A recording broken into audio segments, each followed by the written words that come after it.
They say if you hear footsteps at midnight but see no one behind you, run. Because Ogbunabali walks not with men, but among their sins. For centuries, in the dead of night, whispers travel across the dusty compounds of Igbo land. Whispers of a dark spirit cloaked in silence, who strikes down the wicked and vanishes without a trace. This being needs no shrine, no offering, no priest. He walks, he sees, he judges. His name is Ogbunabali, the one who kills at night. And when Ogbunabali marks a soul, not even the strongest dibia, priest, can undo what fate has already sealed. But where did this feared entity come from? What is his purpose?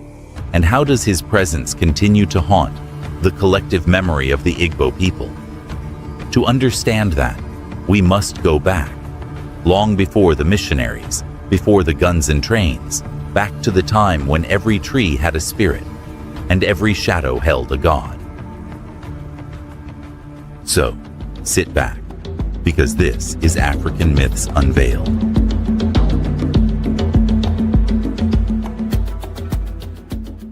Before we dive deeper into the story, I have a quick question for you. I know that many of you are tuning in from different parts of the world, all united by a love for African mythology. So, I'd love to reconnect. Drop a comment below and let me know where you're watching from. I'll be in the comment section engaging with you. And if you're enjoying the content, a like and subscription would mean the world to me. All right, let's get back to the story. In the time of old, before colonial incursion, the Igbo worldview was rich with gods and spirits. Their world was balanced between the physical and spiritual realms, connected by rituals, taboos, and ancestral reverence. Among the many deities, like Amadioha, the god of thunder, or Allah, the earth goddess, one name was spoken only in whispers: Ogbunabali. Unlike other deities who demanded worship, Ogbunabali demanded only justice. He was not worshipped in the open. No grand shrines stood in his honor.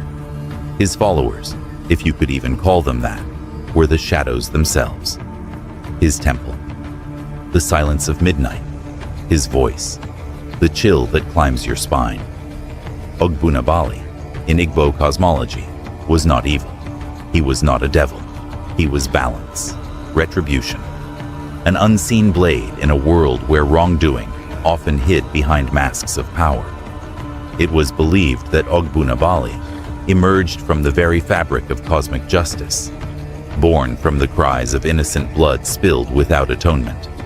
Whenever a man shed blood unlawfully and failed to make the proper sacrifices or face judgment, the gods would send Ogbunabali. He didn't speak. He didn't warn. He simply marked and then returned in the night to collect. When Ogbunabali marks you, old men would say while stoking the fire, your breath becomes numbered like grains of sand slipping through a dying hand. Long ago, in the village of Amaozara, lived a man named Okeke. Outwardly, he was a palm wine tapper, simple, quiet, respected. But behind the kind eyes lay a secret buried in blood. One fateful year, when the harvest was thin and envy thickened like morning dew, Okeke had lured his younger brother, Ifeanyi, into the forest under the guise of collecting medicinal bark. There, with trembling hands and darkened heart, he struck him down with a machete, twice. He told the villagers that his brother had gone missing. He wept convincingly, offered yams at the shrine, and even joined the search party. Only the forest trees knew the truth, and they whispered. But Ogbunabali had heard.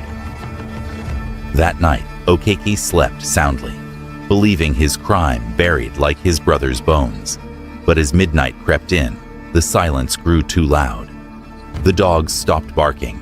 The wind stood still. Then he heard it. Tap, tap, tap. Footsteps, slow, deliberate. No one should be outside at that hour. Okeke's chest tightened. He bolted the door. He whispered his prayers. But the footsteps grew louder. Then, nothing. Until he heard his name, whispered like a gust through dried leaves. "Okiki!" He jumped from his mat, drenched in sweat. The door creaked open by itself. A gust of wind blew out his oil lamp, and in the darkness, he saw nothing. But he felt everything. Fear, guilt, judgment. By morning, Okiki's corpse was found, sprawled on his threshold. No wound, no blood. Just a look of terror carved into his stiffened face, and a single black feather clenched in his hand. The village elder, Nzeobi, picked up the feather and nodded grimly. Ogbunabali has passed.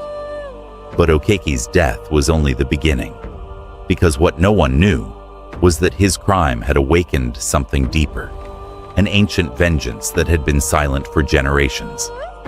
And now, Ogbunabali was walking again, not just for one man, but for an entire village with secrets buried in the soil. After Okeki's mysterious death, the villagers of Amaozera grew uneasy. They did not speak his name. They avoided the path to his compound, but most of all, they avoided the forest, especially the old Iroko tree near the stream, because that's where Ifeanyi's restless spirit was said to linger. Strange things began happening. Fires refused to light properly at night. Mortar and pestle wouldn't pound yam unless salted with a prayer. Even goats refused to go near the edge of the forest. Then one evening, a young boy named Chidi returned from fishing and told the villagers something that chilled their bones. "I saw a tall man with no face standing under the blood tree." The blood tree was what the locals called the ancient Iroko, near the stream. A tree so old and wide it took 4 men to hug it fully. Its bark oozed red sap, like thick blood. And some said that the roots beneath it were not just roots, but the bones of those who had vanished without justice. The elders gathered. Nzeobi, the village seer, rubbed chalk on his forehead and cast his cowries. The message was clear. Ogbunabali was still walking, but now, he wasn't just hunting, he was remembering.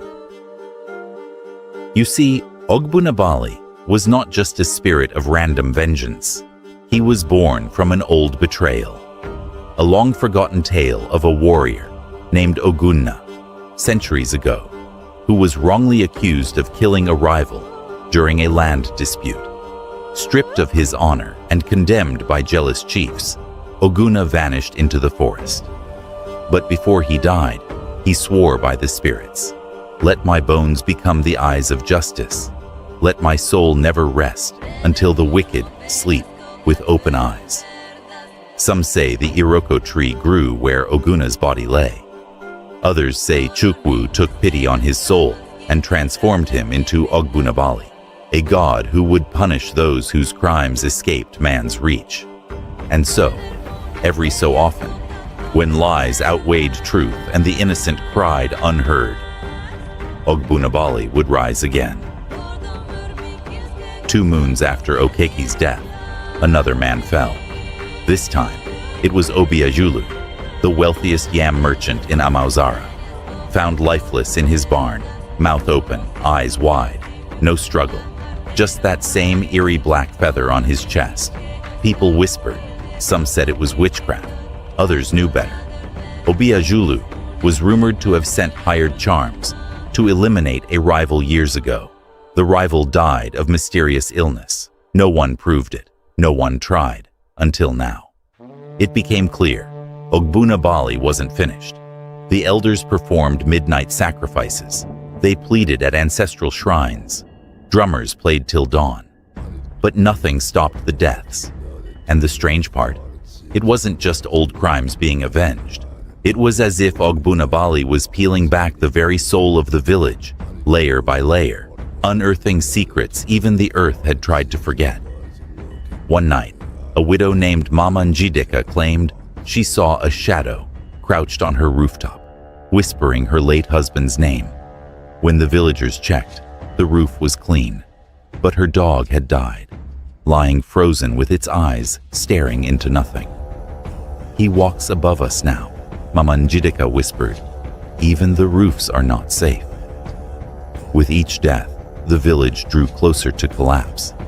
Friends suspected friends, brothers watched brothers, and all eyes turned to the forest. Until one night, a hunter named Ezenwa vanished. But he wasn't guilty. He was innocent. And that was the first time the villagers realized maybe Ogbunabali wasn't just judging the past. Maybe he was testing the living. The disappearance of Ezenwa, the young hunter, sent a ripple of dread through Amaozara.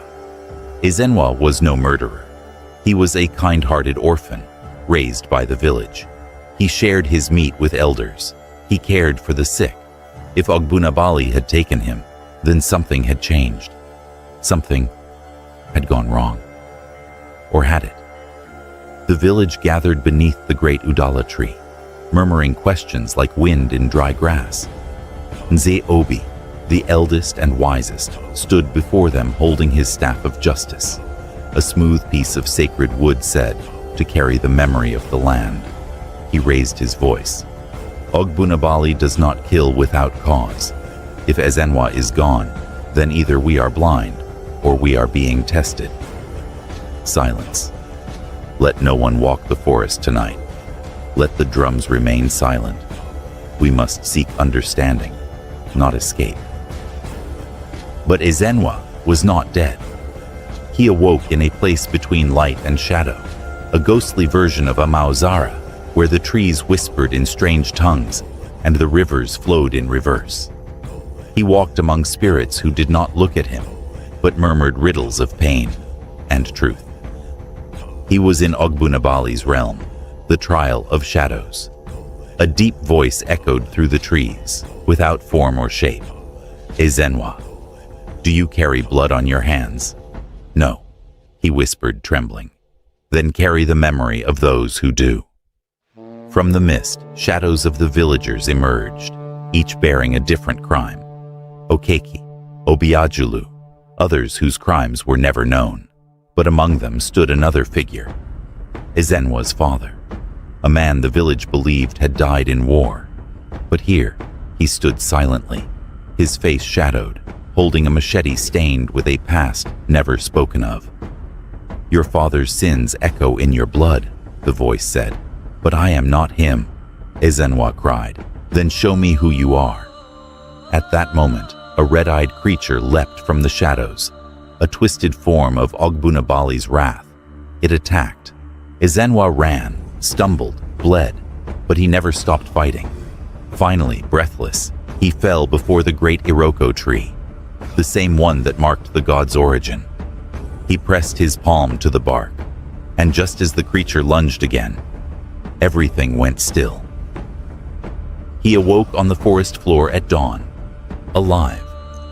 The villagers found him by the stream, his chest marked with a black handprint over his heart. But no wound. He had been spared.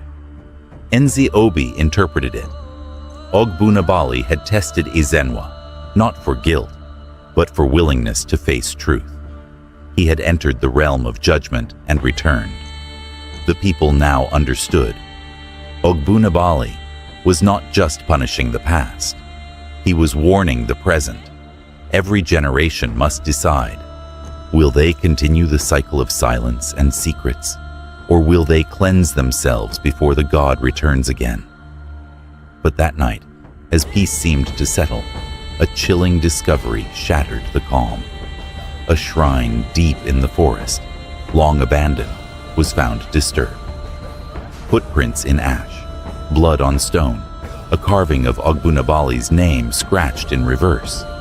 Someone had tried to summon him, someone alive. This wasn't just divine judgment anymore. It was manipulation. For generations, the people of Amaozara feared Ogbunabali, but no one dared speak of controlling him, until now. Word spread of a secretive man named Duru, a former Dibia cast out by the elders for forbidden rituals. He lived in exile near the edge of the forest, always seen with black beads, red chalk, and a raven that never left his shoulder. It was Duru, who disturbed the shrine. It was Duru who scratched Ogbunabali's name backwards, a forbidden act meant to reverse the god's gaze and turn it upon command. Duru was not looking for justice. He was seeking power. He had lost his only son to a wrongful accusation, and burning rage twisted his heart. In his mind, if the gods would not listen, he would make them listen. One moonless night, Duru performed the forbidden rite known only to the ancient Dibia of the lost clan of Udene. Using grave dust, a broken mirror, and the blood of an owl, he whispered the spell. "Come, Ogbunabali, I do not fear you. I will guide your hand." The forest went silent. The raven screamed, and then the wind spoke back. The hand that points at death must also touch the grave. Duru vanished that night. The next morning, his compound was found flattened, as if crushed by an invisible force. In the ashes, all that remained was a black feather and a cracked mirror that reflected nothing, not even light. But that wasn't the end. Every night following Duru's disappearance, the village of Amaozara would hear strange cries from the forest, not of beasts, but of voices, names being called out, secrets being shouted into the wind. Old crimes long buried rose like smoke from the earth. One night, the sky turned red, and Unze Obi, the village elder, had a final vision. He gathered the villagers and said, "Ogbunabali has shown us what we have become. We buried truth under silence. We left the innocent to rot, while the wicked walked free. The god did not return to destroy us. He came to remind us, justice delayed is never justice denied." That night, the villagers lit fires at every compound. They wrote down old secrets, confessed ancient crimes, and burned them beneath the Udala tree. For the first time in living memory, they did not beg Ogbunabali to leave. They thanked him for coming. And then, silence. No more feathers. No more unexplained deaths. No more shadows dancing on rooftops. But the Iroko tree still stands. And when the moon is just right, some say it weeps. Not blood, but memory.